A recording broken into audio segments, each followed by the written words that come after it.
Welcome back YouTube, VST here at Tech. This is my Samsung Galaxy S22 Ultra and it's running already the latest January update. So let's first give you guys some introduction and see some of the changelog. The build number here is BVA2 and the update was a rather small one, 230 megabytes, so you can safely assume that it's only a security update. And indeed, this time there is a proper changelog. The security of your device has been improved. There are some critical vulnerabilities that apparently have been patched. I saw this on some website. So the good thing here is that we are starting the year with the latest security patch. What you are gonna see guys in this video, as usual, I'm gonna do a full test. I'm gonna go to the home screen navigation. I'm gonna check some of the animations, notification in landscape mode, quick settings, blur animations. I'm gonna open some apps for you guys, check some widgets, some folder animations, and then of course camera animations. I'm gonna show you the memory allocation and pop-up window, split window, how the phone performs, behaves, my thermal throttling setting, and of course at the end I'll do also a GeekBench and 3D Mark testing. I'll give you my insights on the battery testing, check the screenshot animation, and then of course do a recap. And with that said, we can might as well start with the video. The first thing we want to do of course is check the home screen. This here is the animation that I'm checking all the time. I'm by the way running WQHD, so it's the highest resolution on 120 Hertz. So what we can see right now, it's pretty much okay. We can go to the settings, we can click here on the about home screen and check the version of One Year Home 14.00531. This is here the latest version. Let's now engage some navigation. I'm gonna go there and check my Google now. No stuttering whatsoever. The animation seems to be very smooth. Also last time guys, from the December update, people were happy with the animation and the stutter. And I say this in all of my videos. I will say this also now. I don't have any problems with the Samsung animations. I do have a problem with the consistency of execution. And this means from 10 times I'm trying one animation, 8 times are okay, and 2 times, not gonna be so okay. And if you use other phones, like right now, I'm also using the Xiaomi 13 at the same time with the 8 Gen 2 and it's really flawless. It just performs absolutely fantastic. You can check my Xiaomi 13 videos there. This only elevates my hope for the 8 Gen 2 and Samsung S22 series. Let's continue my navigation settings. So it seems that the phone navigates quite well. I can also go here and check my screens. Seems to be quite nice. Let's just turn it right now in the landscape mode and check this animation again. And okay, this is good. Last time I had a problem with this animation, so when I'm trying to check all my home screens and the phone is in the landscape mode. This probably is fixed now because I don't see any big issues with this and it does work quite nice. All right, after the navigation guys, let's see the notification animation. So we can just do something like this, then get this very nice blur applied. So let me do this for you guys. I'm gonna do this one more time slow and one more time very quick to just see what happens. So the phone is pretty much responsive, the blur is applied gradually, and I don't have any big problems with what I see on the screens. And we can probably of course test this in the landscape mode. So boom, it's gonna pretty much trigger the same behavior. And this is what I love about Samsung guys. No matter how you use it, it really has this consistency in terms of the user interface, but of course not in terms of animation execution. Now let's check some of the quick settings. So I can expand them like this and we see it's very fluid. The clock is displayed here, the status bar there. I can go to the other page. I can check my device control and I think there was like a slow stutter right now, and check my media output. I really hope that these small inconsistencies in the user interface are going to be a forgotten story once we get hold of the S23 series. But okay, right now we just are hoping to get this. Now after the quick settings guys, let's check some of the blur animations. All right, so blur, like I told you, applied very gradually. If you open the folder, gonna get the same idea. The best way to test the blur guys is just open a YouTube video and then you can just do this on top of it and you can just see, if you have a proper blur, the video will move, right? And you can just see the background moving and see here right now. The video is still being displayed and a real blur is applied on top of this. Because you know the story about flake blur, which is, to be seen in some of the other Samsung phones like A series and this one. But enough about blur. Blur animations, I would say quite nice. Now let's check some widgets. We're gonna start first with the weather. Okay, opening, closing. All right, no stutter whatsoever.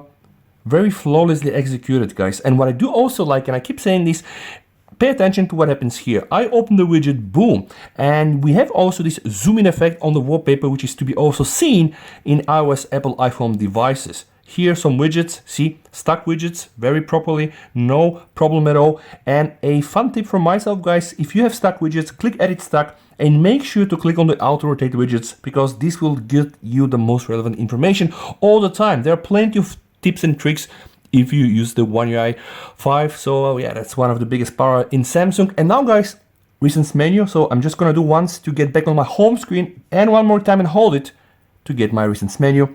A lot of apps open. Recent menu animation, beautiful, flawless, never had a problem with this.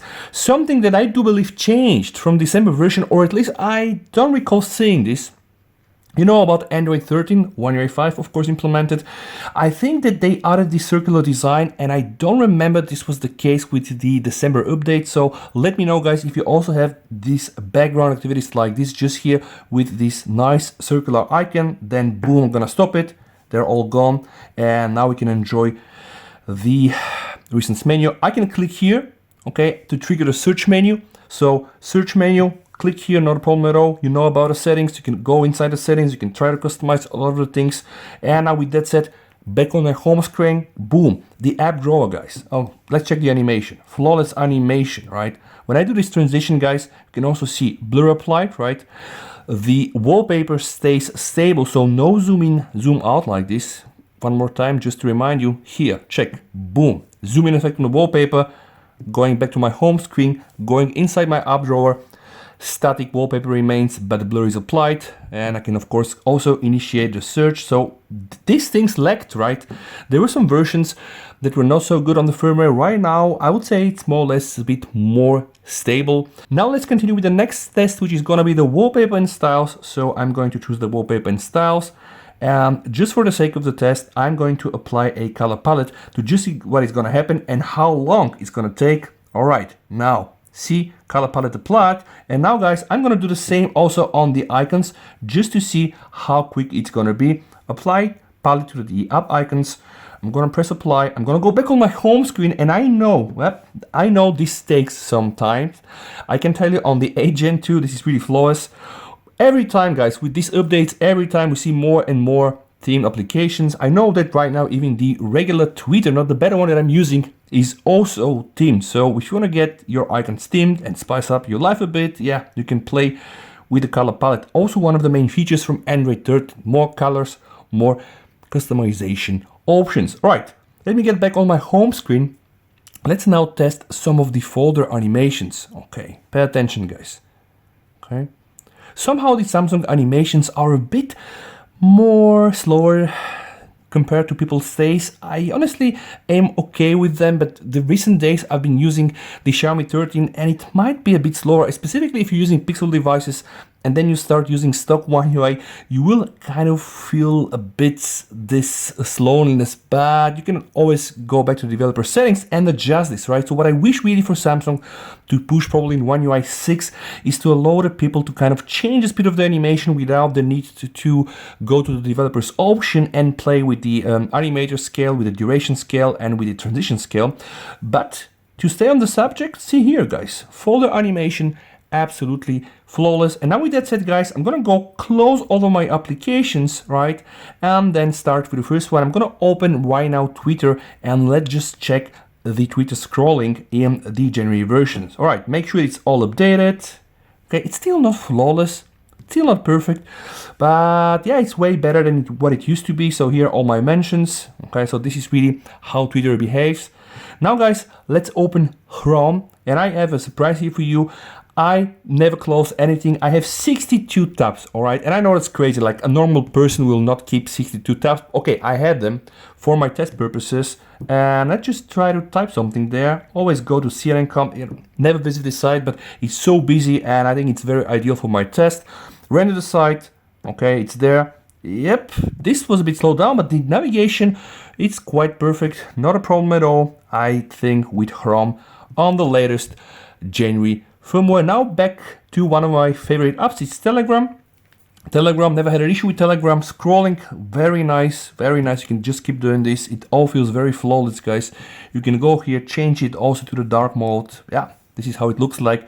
By the way, it runs very, very, very nice. And with that said, guys, let's continue to the next apps, a bit more of the social apps. There is one animation in Instagram that I test, and it's a good indicator for the lag. So, okay, scrolling through all the feed is quite nice, guys. But when I go to the right, see here, yeah, when I go to the right, this is not ideal, and maybe it's a bit better right now. I think it's a bit better to what we've seen here. See this transition, every time you do use the Samsung camera, it renders only 60 Hertz. And this is quite crazy. I'm not sure why they don't really like lock it to 120 Hertz, but okay, it could be the fact that you can only shoot 60 FPS, but okay, probably it's getting better. Okay, so this is really how Instagram works. Scrolling, not a problem at all. Just this problem when you go and you initiate the video upload, then it's not so nice. You want to post a story or a reel whatsoever.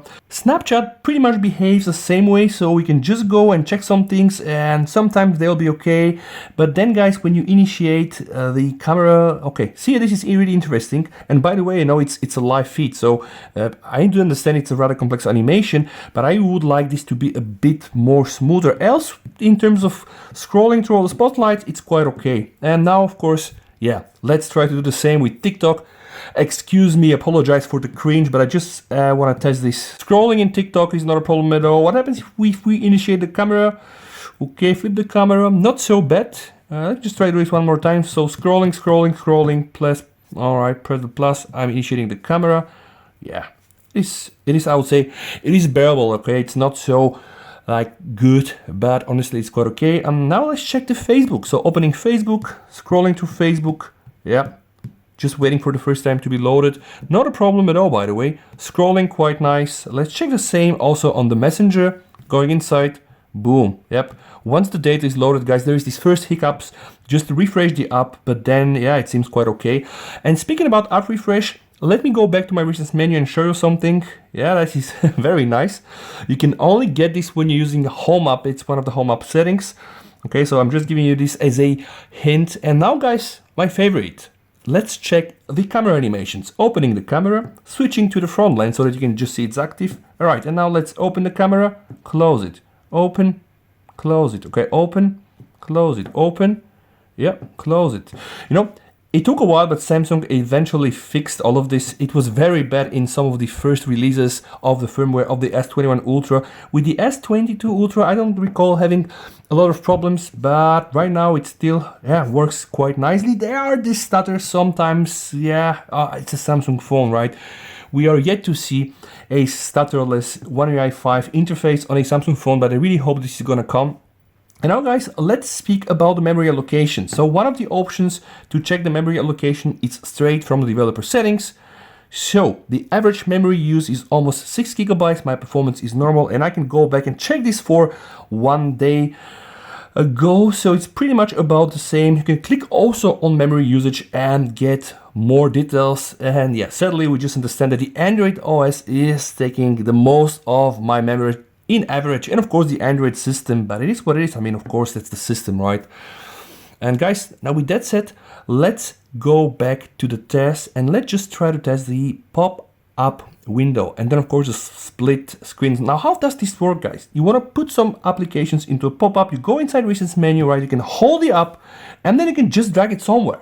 And then you have a pop-up application, which you can of course move where you want. You can go back to a full screen, right? And guys, you can go back in the recent menu and just put it as a pop-up, and of course you can resize it. So let me just try to open 2 of them. So I'm gonna open Spotify. How does this work? Okay, go back to the recent menu, hold Spotify here and put it there. And right now, guys, I already have 2 pop-up applications. So one is the Telegram, one of course is the Spotify. Now going back to the recent menu, I think animation wise quite okay, and the pop-up windows are very smooth, guys. They used to be a bit more sluggish, but right now what you can see on the screen, they are performing quite smooth, quite okay. And now it's time, guys, to just click here and test a split screen app. Let's try to be the settings. So you can browse here, you can even click here and rotate them. So let's say I want to switch the view, boom, as simple as that, right? And of course you can also save these settings to be one of the favorite settings for you, that you can access this all the time, and one of the reasons that I do love really 185. And now guys, let me show you something interesting. I promise you to show you my thermals. So I'm using good guardians all the time, guys. You do update your phone. I do recommend use the Galaxy app booster. Just check your apps, boost them. You have the options to boost all of them or only the one that you used in the past 30 days. And thermal guardian is very, very important, guys. The standard setting for the thermal threshold will be something like this, okay?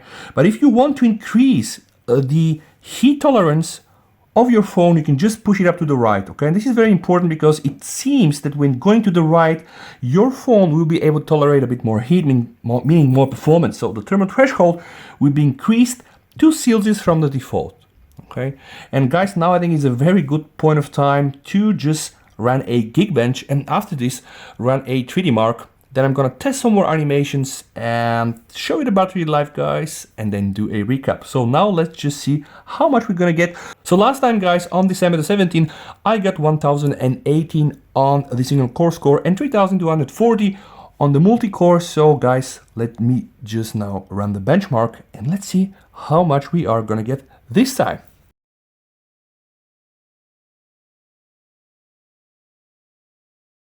And guys, the moment of truth, wow, honestly, yes, even better than the previous time. And let me just very quickly check the temps. I did some interim checks. So we have 36.9, which I think is actually quite nice. And now back to the Galaxy S22 Ultra score, 1146 on the single core score and 3159. So this is definitely, guys, improvement compared to what we've seen on the previous test, which was done on December. And yeah, now let's guys try to run a 3D Mark, and you always know I go with the Wildlife Extreme. This is going to be an interesting test, and let's see if the phone is going to heat more than this 36 something. So guys, if you want to check 10 times running Antutu on the S22 Ultra versus my Xiaomi 13 with a Snapdragon 8 Gen 2, make sure to watch this video, and I do believe, guys, you are gonna be astonished by the results. Okay, now let's check how much we're gonna get from 3D Mark.